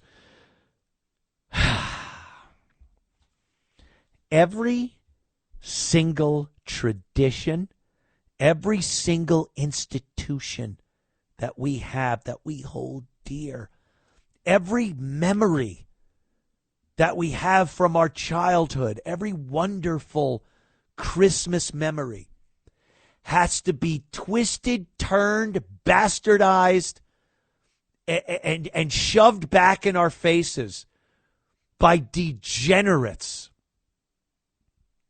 Sorry you can't invent something as amazing as Christmas. Something that Christians and people around the world have enjoyed. You want to come up with Kwanzaa, whatever, have at it. But it's not necessary that you just smear our traditions, that we've held dear for generation upon generation, that conjure up some of the greatest childhood memories that you could have. And then you're going to put this book in a classroom with third graders and have them questioning their father. Why isn't Santa? Is that Santa's gay husband? Holy moly. Excuse my language. It's disgusting. It's disgusting. Those are just a couple of the books. North Carolina. I really had the wrong impression of North Carolina. As a South Carolinian, and I know there are liberal places in every state. Doesn't matter how red your state is. And South Carolina is a pretty red state. There are going to be liberal blue cities and towns and whatnot, and I get that. But, you know, averaged out, South Carolina is a pretty red state. How do you get North Carolina? Right there, north of South Carolina. How do you get it where they're doing liberal stuff to this extent? You know, I'll go to places in South Carolina that are considered liberal, and their idea of being liberal is like, you know, maybe some kind of youth programs for troubled kids and things like that. I get it. It seems like a liberal thing, and it seems like, oh, you're wasting money. But all right, have at it. But when you're smearing tradition and making something as wholesome and nice as Christmas disgusting for third graders, I think that's an issue. And look, people that know me, have listened to my shows over the course of the years, they know I'm not this real staunch conservative, like by the book. I'm pretty much a, do what you do and let us do what we do kind of guy. It's this shoving it in your face and this twisting and distorting and contorting our traditions. Oh, I guess just regular white Santa was bad. How about telling the kid that the black Santa was a helper? It's one of Santa's helpers. That's what you could do. I think that's been the excuse for a lot of people when they see a Santa that isn't quite Santa to the kids. And you go, oh, yeah, it's one of Santa's helpers. Sorry, Santa's white. The depiction of Santa Claus is a white dude. It just always has been. And if you see a black Santa, I'm not saying go crazy. You don't have to go crazy. I've been to malls and I've seen a black Santa. It kind of gives me a chuckle sometimes. But, you don't have to come up with this disgusting, twisted story that Santa's gay and he's a bottom. And he's married to some black dude. And God. But that's what they do. They won't stop. Give them an inch, they'll take a mile. That is the definition of liberals. Be tolerant. We have been so effing tolerant for so long.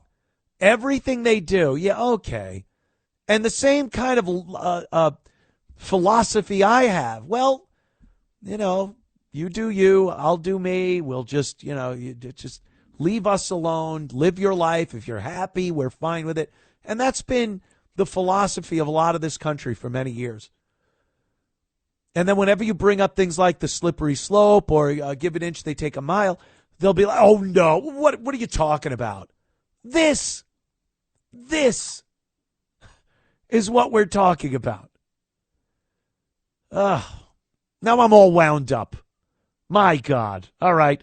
Let me take a break, and we'll be right back with more of the Anthony Cumia Show. It's the Anthony Cumia Show on the Red Apple Podcast Network. It's the Anthony Cumia Show on the Red Apple Podcast Network. The Anthony Cumia Show. A wind down from Gay Santa. Oh, my God. Leave our stuff alone. Could you just leave our stuff alone? Make up your own gay Santa thing. Don't call him Santa, you know. Anyway, I was talking about Jazzy Jasmine Crockett on the phone before, and she's got a comment here about who should be able to use the word oppressed. Now, I was just talking about the Japanese internment camps. It is 84 years since the bombing of Pearl Harbor.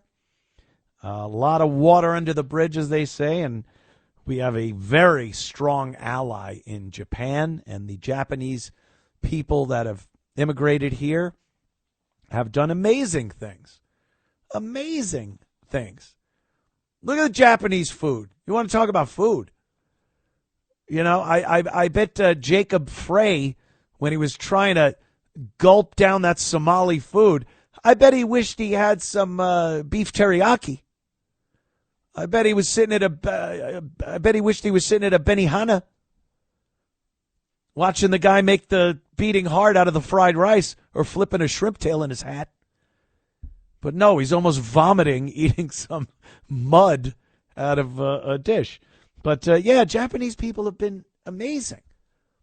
Amazing Americans. And the country, Japan, the way they got up to speed to enter the 20th and now, of course, the 21st century, they were unbelievably primitive pre-World War II. Not as far as their weapons tech went, you know, but traditions, lifestyle, it wasn't very conducive to 20th century Western world living. Now, it's amazing. Go to Tokyo. No, just go to Tokyo. I have nothing, but I'm telling you to go. I hear it's an amazing place. Jasmine Crockett, though, she doesn't want just anyone using the word oppressed. And I guess that would include Japanese people that were in internment camps. But let's see who she believes are the only people that should be allowed to use the word oppressed. Jazz? It's because you can then misuse words like oppression. There has been no oppression for the white man in this country. You tell me which white men were dragged out of their homes. You tell me which one of them got dragged all the way across an ocean and told that you are going to go and work. We are going to steal your wives. We are going to rape your wives. That didn't happen. That is oppression. We didn't ask to be here. We not the same migrants that y'all constantly come up against. We didn't run away from home. We were stolen. So yeah, we are going to sit here and be offended when you want to sit here and act like, and don't let it escape you. That it is white men on this side of the aisle telling us, people of color on this side of the aisle, that y'all are the ones being oppressed. That y'all are the ones that are being harmed. Yeah, well, times change there, Jazzy. Times change. I don't know any white men that have been dragged out of their house and taken across an ocean. And oh, right, every soldier that was drafted. Right. Oh, I almost missed that one. Let's go back to those poor kids getting drafted during the Vietnam War. You think they wanted to go? You think if they didn't go, and you think some of those guys that didn't answer their draft notices weren't grabbed and dragged off overseas and told to work for their lives? And a lot of them didn't make it back. So, yeah, I think the draft is a form of oppression for all men, by the way, men of color, but certainly white men weren't immune to the oppression of being told by the government that they needed to go somewhere pick up a gun and kill or be killed. And that is, we have color film of that. We have color film of that happening. Not some distant, frayed and faded black and white photo from the first cameras ever invented. So to say that one group of people are the only ones that can have can make claim on the word oppressed or oppression. Again, look at immigration over the course of the years here in America. They were not very friendly to the Irish and to the Italians and to anyone. The people that deemed themselves true Americans could not stand anyone that came over, and they were oppressed, forced to live in horrible conditions, and forced to take jobs that paid next to nothing, if not nothing, indentured servants, just getting room and board to work. That happened. Everyone can lay claim to the word oppressed. And even today, there's oppression going on in a lot of ways when you're qualified for a job, but you don't get it because someone else was oppressed in history. All right, back in moments. Don't go anywhere. It's the Anthony Cumia Show on the Red Apple Podcast Network. It's the Anthony Cumia Show on the Red Apple Podcast Network. Hey, it is the Anthony Cumia Show. And I guess here in the third hour, we will go to Hollywood. Ba-da-da-da-da-da-da. Hollywood. Yes, Hollywood via Ireland. So you know who we're talking about. Rosie O'Donnell. Ugh. Rosie O'Donnell. She moved to Ireland with one of her kids. I guess she had 5 adopted kids, and one of them in prison. One of them kind of alienated himself from her for a while, went to military school, did everything to not be gay. Parker, I think, the oldest one. And then she had a couple of daughters adopted, and one of them fell in with a fast crowd, I guess. Some drugs, ended up in prison or jail, I don't know. And Rosie decided the best thing to do in that situation would be to just flee to Ireland and leave your daughter in jail. Holy smoke. So she's got one more with her, and we'll get to that in a second. But first, I want to play this because Rosie is saying what a lot of other celebrities are saying, and this is delusional. I think Jane Fonda said this same thing, and a few other of these horrid Democrat women, liberal women. And what they're saying is, hey, we need to embrace all of these MAGA people that are changing their minds about Trump. Buyer's remorse. Oh, there's so many of these former Trump supporters that are saying, I'm so sorry. I made a mistake.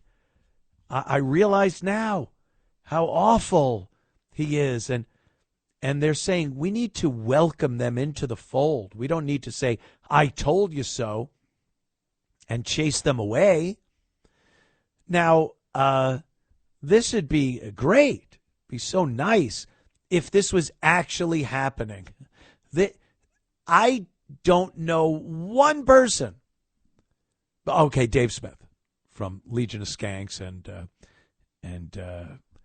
other podcasts that he does. He's a political guy. He's been on a few shows. I think he's the only one I heard that said, I regret supporting Trump. I wish I could take my vote away, all that. But truth be told, supporters of Donald Trump that I know, and not one of them They are loving what he's doing. Loving it. So Rosie, again, is just like the rest of these delusional people that actually believe this is happening.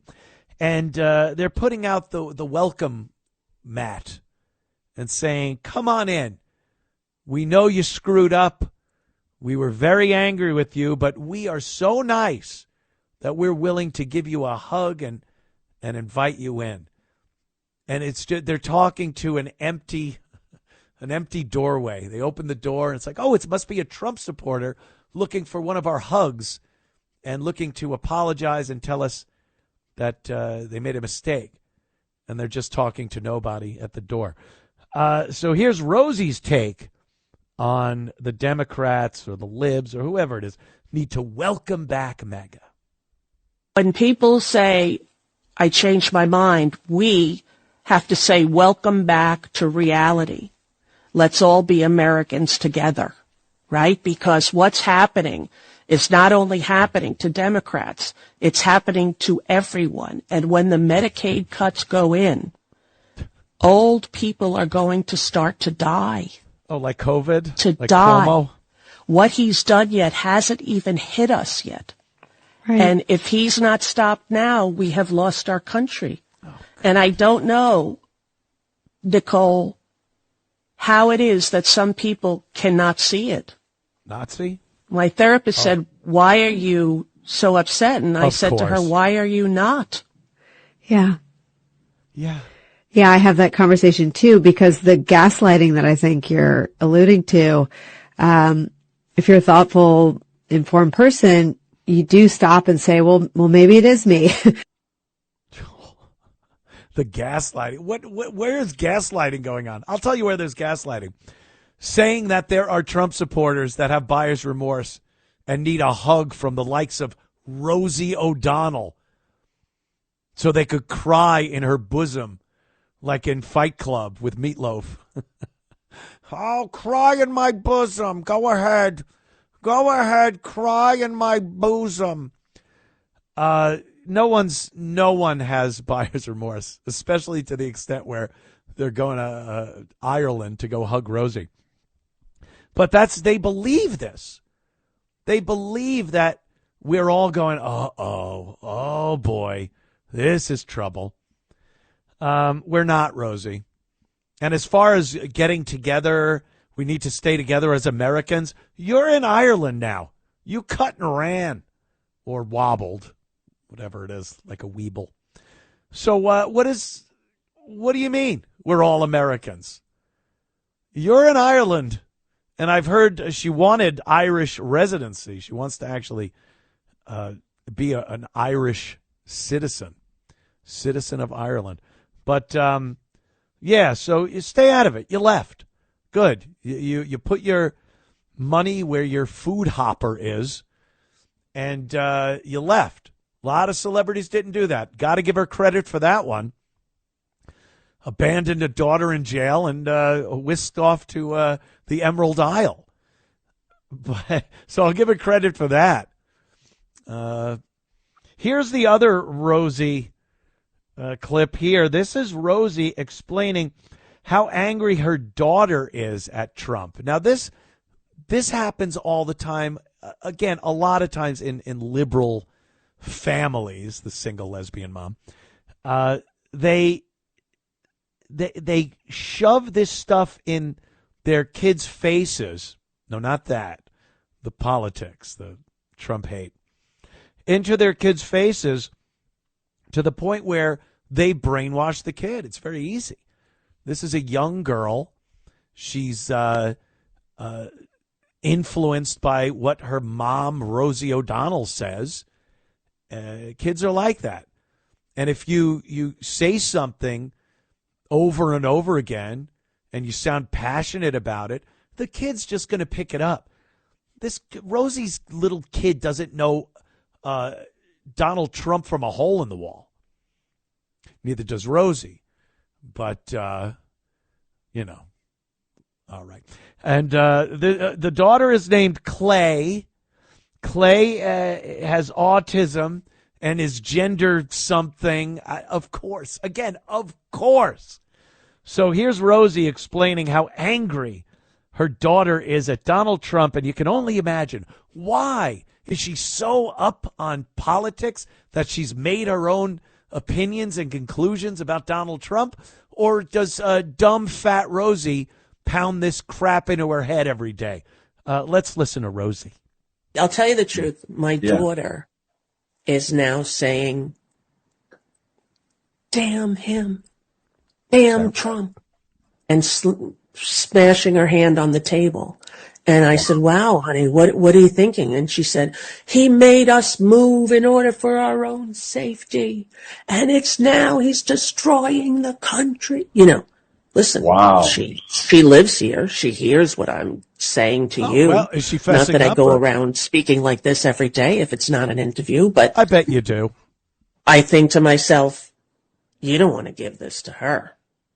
You know, whatever this thing is of me thinking that I have to somehow stand in defiance of him. No, I don't. Somebody can tap me out, you know.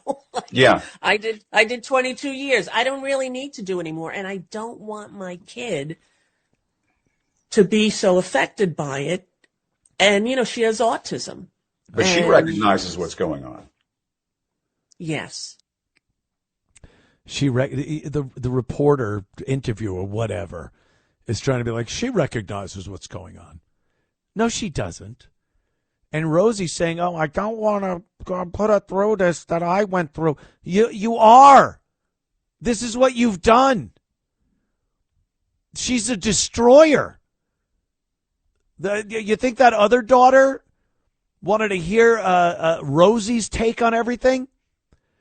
Look, you could speculate, and there's no saying definitively why the other daughter went off with the fast crowd and did drugs and stole stuff and ended up in jail. But I know I would want to run the hell away from Rosie into whatever horrors were out there on the street, instead of listening to Rosie constantly. And now she's got this other daughter pounding on a table about Donald Trump at like 12 years old or whatever she is. That's you, Rosie. You did that. Great mom. That's a great mom. Maybe shut your yap about Donald Trump. You did it. You left. You went to Ireland. Enjoy the bonny rolling green hills of Ireland. Graze a little if you want. But to say, you know, that her daughter is yelling, and then the stupid interviewer, she sees what's going on. She's autistic. What a Munchausen candidate Rosie is. Just trying to get attention through her adopted kids. It's pure Munchausen. She has autism. Oh, does she? Yeah, I bet. I bet she does. Rosie. All right.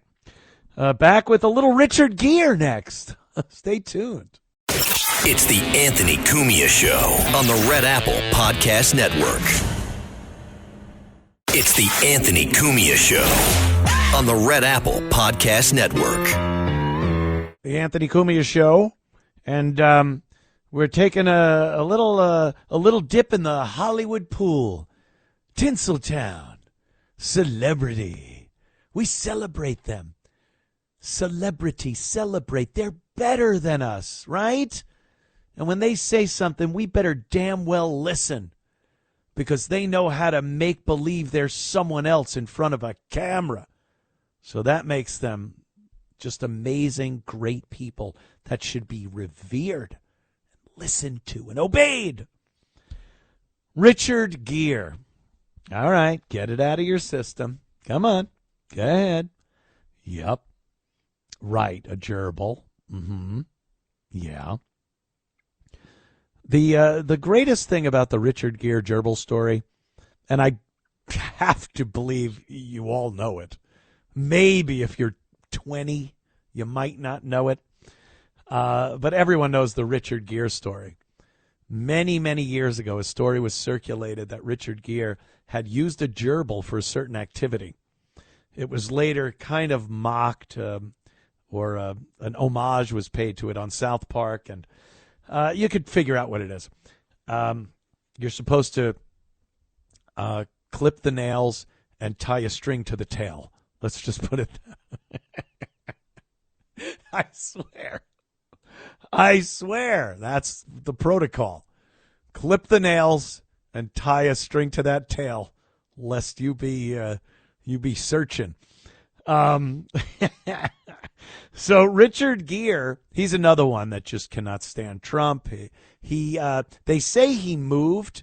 He went to Spain, España, to get away from the Donald Trump's America. But the guy had a house in Spain already, a villa, whatever. These celebrities talk like I'm leaving. I'm leaving America. They go to a palatial mansion they've had somewhere else forever. They're very rich people. And they have houses all over the world. So Richard Gere, I'm going to Spain. Like you did for the past 20, 30 years? Yeah, the gerbil story, I don't know how that got around. Even more amazing than the story itself is the fact that everybody on earth knew the Richard Gere gerbil story before the internet was even a spark on a phone line, a glimmer in Steve Jobs' eyes. It was a thing. Somehow, without the news saying it, without Johnny Carson saying it, without any newspaper, a book, a movie, nothing. The entire world was under the impression, at least, that Richard Gere had performed some type of sick act with a gerbil. How? I never had a flyer placed under my windshield at the mall. Hey, this band is going to be playing this weekend at Hammerheads. And Richard Gere took a gerbil and... So I don't know. How pre-internet did things spread like that?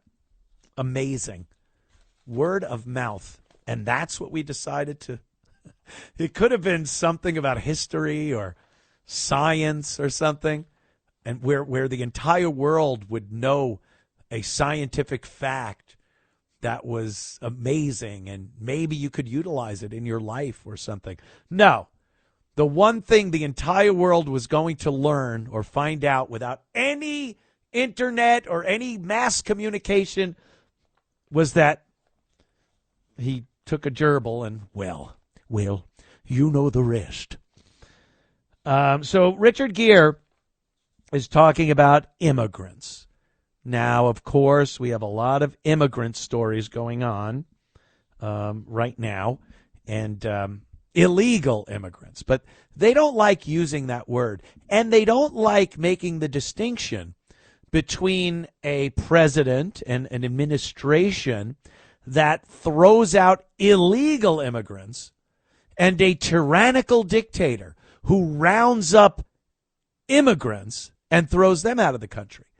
They really never make that distinction between illegal, here illegally, got to get rid of them. Joe Biden invited in millions upon millions, and someone that actually came here, went through all of the hoops, became an American citizen. They honestly believe those people are being thrown out. It ain't happening. And Richard Gere has this misconception that we're all the same. We're all the same. Everyone, even people that come here illegally, criminals, murderers, people that from India that drive tractor trailers into families in station wagons. We are all the same. You know why Richard Gere thinks this? Because that's what Richard Gere sees. Everyone that walks up to Richard Gere is the same. They have adoration for him. They look at him as a special person. His security will keep away anybody that Richard Gere doesn't want near him. So Richard Gere just goes, oh, another fan. You guys are all the same. Look, this guy looks Italian. This guy looks Irish. This guy looks Mexican. This guy is a black guy. And they all loved me, an officer and a gentleman. They're all the same. No, Mr. Gere. We're not all the same. We're really not. But let's hear. Maybe Richard Gere will talk you into it. I don't mean to taint his speech. Taint. Watch that gerbil. I don't mean to taint his speech before he gives it. Here, let's listen to Richard. The entire planet has fallen off a cliff into the stupid zone where I don't even know what's going on anymore. This is a small planet. We have to work together and live together, and we can do that. The bad guys exploit the illusion of differences. Illusion? Do you really think these refugees and immigrants are different than us? Yeah. Do you really believe what these clowns like Trump, Orban, Netanyahu, Putin, do you really believe what these guys say? Or do you look at your heart and you go, wow, no, the world isn't like that. It's all there. If we can remove the stupid stuff that most of these bad guy leaders are dumping on us, get rid of that, the crud, and go back to who we really are, which is really profound kindness inside of us. Oh, boy. Oh, boy. What gibberish. Well, you did hear it. I hope you heard it. That's a guy so out of touch with the general population of at the very least, the United States of America. I have to assume he goes to France. Have you been to Paris? I see Paris. I see France. I see a gerbil in Richard Gere's pants. Have you been and seen that Islam is conquering these nations' capitals, these huge cities in the Western world, and they are nothing like the indigenous people of England and France? There's markets set up on the streets selling animal parts and rotten vegetables like it's Bangladesh, but everyone's the same? No, they're not. Like I said, they're the same to him. He sees the same people. But it's not. How do you not understand that? Because he's Richard Gere. Talk about a bubble. Celebrities are the epitome of bubble dwellers. They have people that have been instructed by other people that have been instructed to not upset the great celebrity. So when someone comes up to Richard Gere and talks to him about something, he better have his crap straight and know what Richard wants to hear, or you'll never be in Richard's company again. You'll never work for Richard Gere. And his security team is there to keep people away from him. And they get these delusions that everyone's the same. They can't fathom, Richard Gere alone on the let's put him on the N train. Alone, the middle of the night. Does he think everyone's the same with kindness in their hearts? I don't know. Back in a minute. It's the Anthony Cumia Show on the Red Apple Podcast Network. It's the Anthony Cumia Show on the Red Apple Podcast Network. The Anthony Cumia Show. Let's go right to the phones. Very controversial topic. The Cinnabon girl story. Dropping N-bombs. Getting support online to the tune of over $50,000 so far. She was fired from her Cinnabon job. She was apparently yelling, using the N-word, the dreaded N-word, at some Somali customers. Now, we did not see the beginning of the video. So no one really knows what happened beforehand. Some people are from the school of thought that it does not matter what happened. That word is the nuclear option and should never be used. I believe that is the opinion of one Mitch from the Bronx. Mitch, what is up, sir? Hello. Thanks for taking my call. Well, what I have to say is that I feel bad for the woman that she lost her job and that she was punished. I always, no matter how bad somebody is or what they do, I feel bad when they have consequences. But on the other hand, what she did was wrong. I mean, I don't know, as you don't know, what happened before the video started. I don't know what the person might have done or what they might not have done. The point is, if the person had assaulted her or they grabbed something and stole something and caused her harm, then maybe I could be a little lenient. But the thing is, that word you said about the dreaded N-word, like as if you don't feel it's dreaded. Well, it is dreaded. It's a terrible word, just like a lot of other words, and I don't think anybody should use it. When I ride the bus in the Bronx, I see kids get on the bus, and they're all black, because the neighborhood I live in is an almost all, well, I wouldn't say that, but it's an 80% black area. Uh-huh. So the kid, and the young people, especially, so the kids who get on a school bus are almost all black or Hispanic, not the school bus, the MTA bus, and they all use that word with each other. It's like a euphemism for man or you or right. a person's name. It's like, yo, my N-word, let me tell you what happened. And that's disgusting, no matter who uses it. But anyway, I just think it's wrong. And the other thing, Rosie O'Donnell, why are we blaming the mother? If somebody has an autistic child, that's suffering. That's a real bad thing that happens to them. And, I mean, I know Robert F. Kennedy was saying that kids get autism from vaccines, which is absolutely untrue.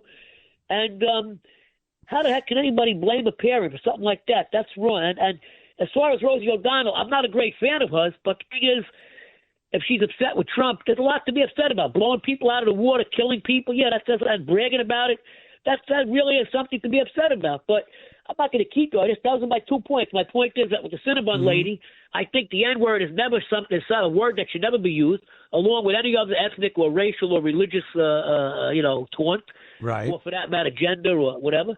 And I think that this thing about blaming people for their child to be autistic, and you said, of course, she's autistic, of course, and she's gender something, of course. Well, that's pretty, you guys don't realize that a person that has a problem like that, that's a burden. It's a lifelong burden. Well, the child's going to suffer, and the mother's going to suffer, the family's going to suffer. Why make it harder for them? It's just wrong. why? I wouldn't Mitch, keep you, but that's just what I wanted to relay. All right, thank you for the call, Mitch. Why I said that about Rosie is because, like I said, she is the perfect candidate for a Munchausen syndrome by proxy. She comes off as somebody that wants her kids to have some kind of issue. And, you adopt a child, and the reason I said of course is because, of course, Rosie's this liberal. She wants, a trans kid, an autistic kid, some kid that is different than just, oh, that's a shame, I got a regular old kid. Just a kid who goes to school, learns, has their own opinions, is straight as far as their sexuality goes, is not an A student, but not an D student either. Just a kid. Ho-hum, how boring. All these celebrities are like that. It goes back to Joan Crawford, Mommy Dearest. Why did you adopt me? All right, maybe for a little extra publicity. Yeah, it's always an angle. And, you have a daughter that got strung out on drugs, and it just seemed like she just ditched her. Like, oh, well, I have some other kids. I'll go to Ireland. And she just left that kid. I don't know what effect having two mommies are, having a mother that, as far as Rosie's concerned, seems to be bat crap insane. I don't know. And the other thing, the N-word, I will agree that as an employee of Cinnabon, you probably shouldn't be blurting that out at a customer, regardless of what they said to you. I get that. It's just courtesy. It's professionalism is what it is. But if anything transpired before that video where they caused her any type of harm or threatened her even with some kind of physical harm, then I think it's up for grabs. I don't know why that's the magic word that can never be used. If you have somebody that has done something, just imagine the most heinous crime ever committed, and you want to use that word. Why not at that point? Wouldn't you want to use the worst possible word for a person that did the worst possible thing? Why do I have to hold back one notch? I can't go to the ultimate. I got to go one below the ultimate insult, F you kind of word. So it's not like it never has a place. And again, like you said, Mitch, the young black men, especially, and women, yeah, you watch the videos all the time, are using that word more than anyone. They use it more than the or was. It's used constantly. So that would lead me to believe or think, is it the word or is it the person saying the word? Which are two starkly different things. If you have a problem with the word itself, then yeah, you can advocate to have that word removed from society. Go around and tell your community that that's terrible. Hold some meetings, youth at a youth organization, and tell them how horrible that word is and how it makes you look a certain way and people won't respect you. That's great. But people, and at least, Mitch, you were being consistent. You said you don't like when that happens either. You just don't like when it's used at all by anyone. That's consistency. It's not hypocritical. Job well done. But when I see people that are using that word, which seems like every minute of every day, and then someone else uses it and they get the crap beaten out of them, it leads me to start thinking like, hey, I don't think it's the word at all. I think it's a power move to prevent someone from saying something just to have something over them. And it's an excuse to beat the crap out of somebody if they use that word. It's a get out of jail free card. You see it happen many times. There's a case today, I saw it on the news. A black guy was acquitted of stabbing a white dude. Acquitted by a jury of stabbing a white dude in New York City because the white guy said the N-word after he was stabbed. After, ex post facto. After he was stabbed, he used the N-word. And the jury decided, well, he stabbed him for no reason. The white guy says the N-word to the guy after he's stabbed, and the jury goes, well, he's obviously racist since he used the word. He stabbed him. If that isn't a good enough reason, come on. Give me a break here.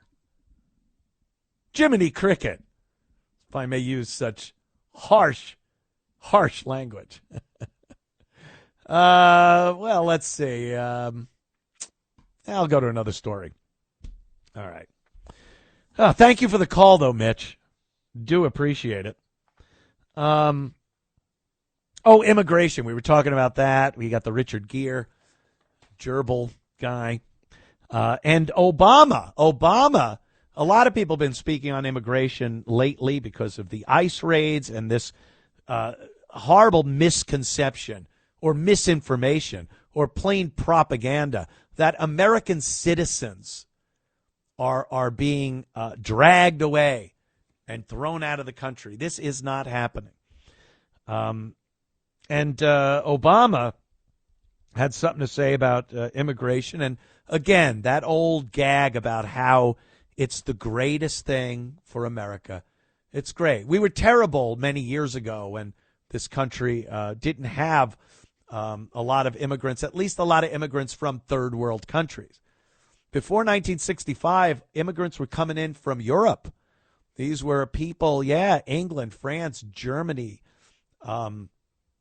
These were people from Western nations, had a common history. And our cultures aren't very different. And now, what? You're getting Muslims coming over from third world countries? And they're just as good as the German guy, the German engineer that came over and could work a Bridgeport like no one's business, or the Italian who can build an amazing church, looks like a castle, or a third world guy that just hates this country. Oh, it's all the same. They're all wonderful and they all contribute. That's a lie. It's a lie. So let's listen to our former president, Barack Obama.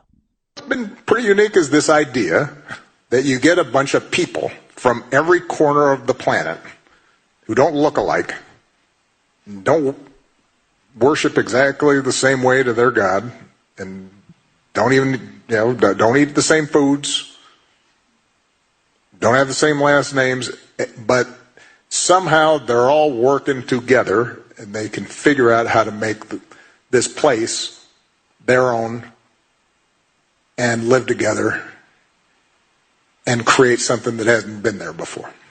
That's what makes this country exceptional. Yeah, Obama. Woo! Yeah, another fairy tale. I'm not speculating his sexuality. It's a fallacy, some type of story made up. Yeah, that sounds great. Oh, and build and work together who's working together? Look at Minneapolis. They might as well put a dome over it. It's so isolated in its culture and ways. They're not doing anything up there to help the rest of the country. They're not innovating or building or creating things that contribute to the entire nation. Like I said earlier, they open a Somali food store to feed the Somalis that are there. What is that doing for Kansas or New York or Florida? They're in a little bubble that want nothing to do with the rest of the country. So it was a fairy tale Obama's telling. Different names, different religions, different foods. Yeah, like that pile of crap they made Jared Frey eat. That Somali. Looked like gravel with somebody's excrement on it after a night of White Castle and Guinness. Yeah, I know that by experience. Oh, God. Why is everything getting me so agitated this evening? Gerg. But yeah, we're not. Once we can if we can ever, as a collective, get past this notion that everyone's the same, maybe then we could start figuring out how to move forward and stop with the nonsense. We are starkly different in so many ways, so many different categories of people. It's not just color-based or religion-based. It gets down to such a fine minutia of why we're different. And that's a great thing. There are some people that are very, very good at one thing, and some people that will never achieve that level of greatness at that one thing, and vice versa. You could pick and choose whatever you want to put in there as the activity or occupations or whatever else. But it is absolutely true. We are unbelievably different. And you best get that in your noggin. This is Mike, Washington, the state of Washington. What's up, Mike? Anthony, how you doing, man? Good, man. Hey, two questions for you tonight, actually. The first was, did you ever follow up on what happened with your H&K that the cops confiscated and just lost or something? Never, that was the precinct grabbed that and a shotgun, and I never saw the two of them again. Did they not have to reimburse you or something? No. It's the bureaucracy, red tape, nonsense. Yeah, it happens. Buy a new one. Also, there you go. Another opportunity.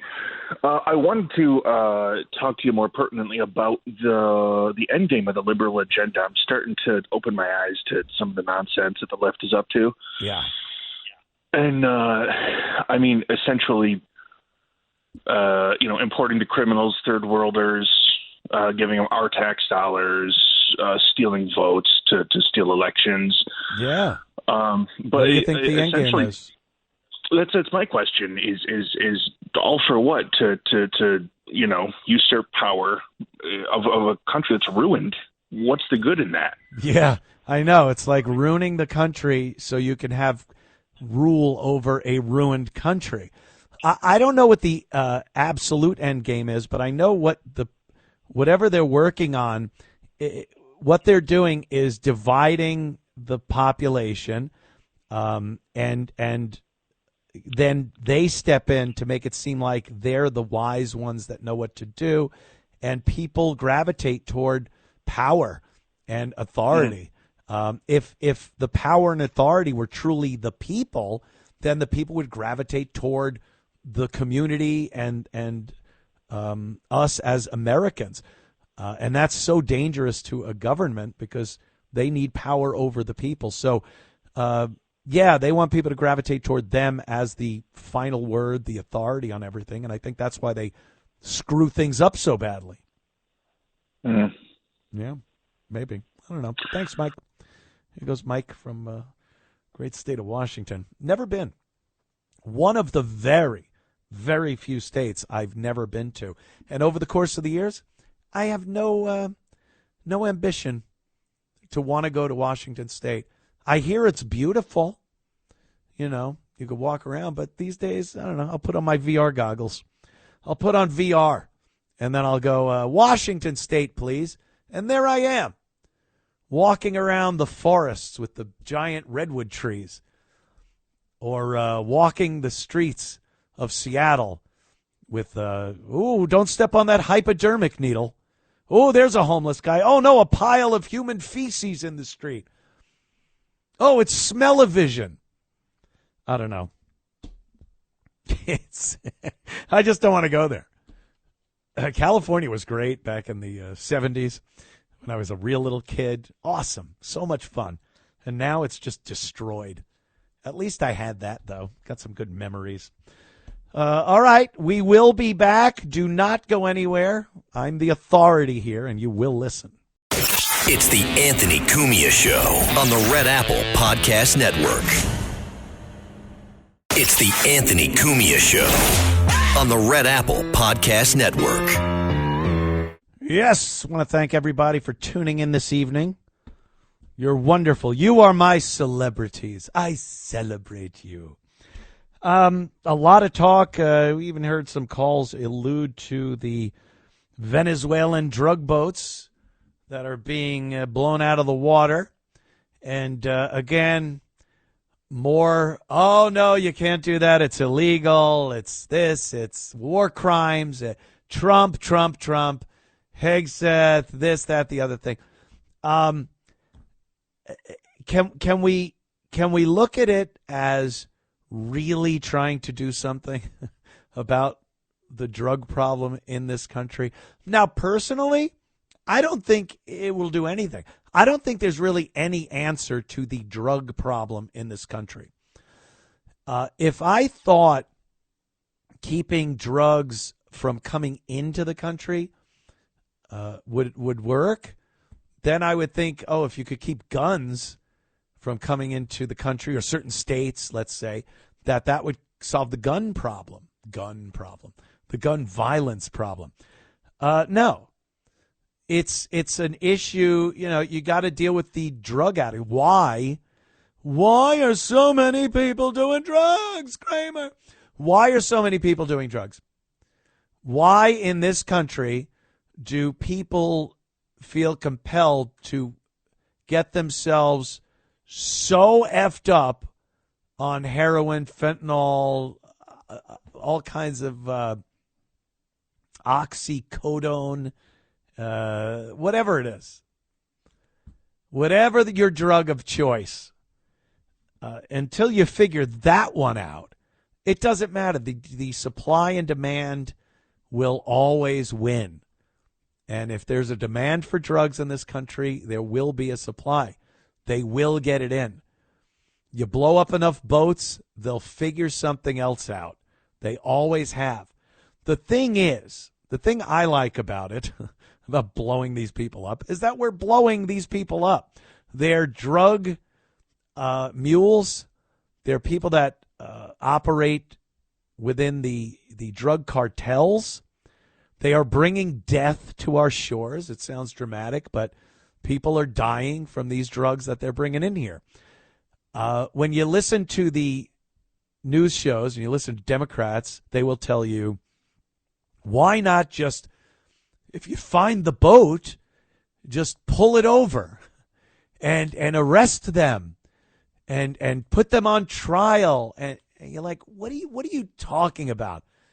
What another fantasy world that you're living in? That is what this country has done for decades upon decades. It does not work.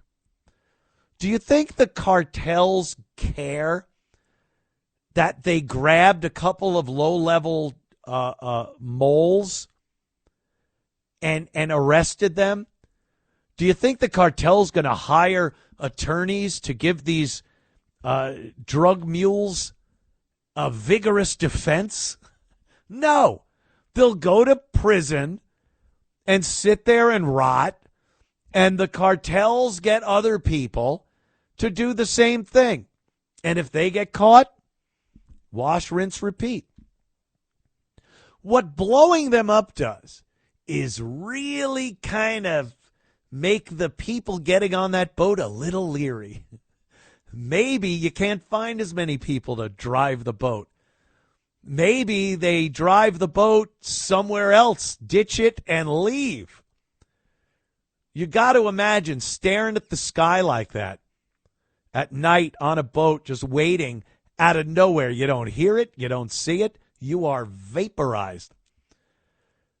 And it's something that hasn't been tried. So, yeah, it's good. And if you listen to 1990s Joe Biden, he's right on board with this. No pun intended. Right on board with this. He said the same thing.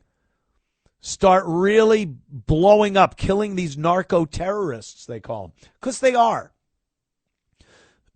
What is the difference between a boat with military in it from Venezuela, let's say, hitting the shores, getting up on the beach, and mowing people down with machine guns, or hitting the beach with drugs, putting them out into communities, and having people drop dead from that?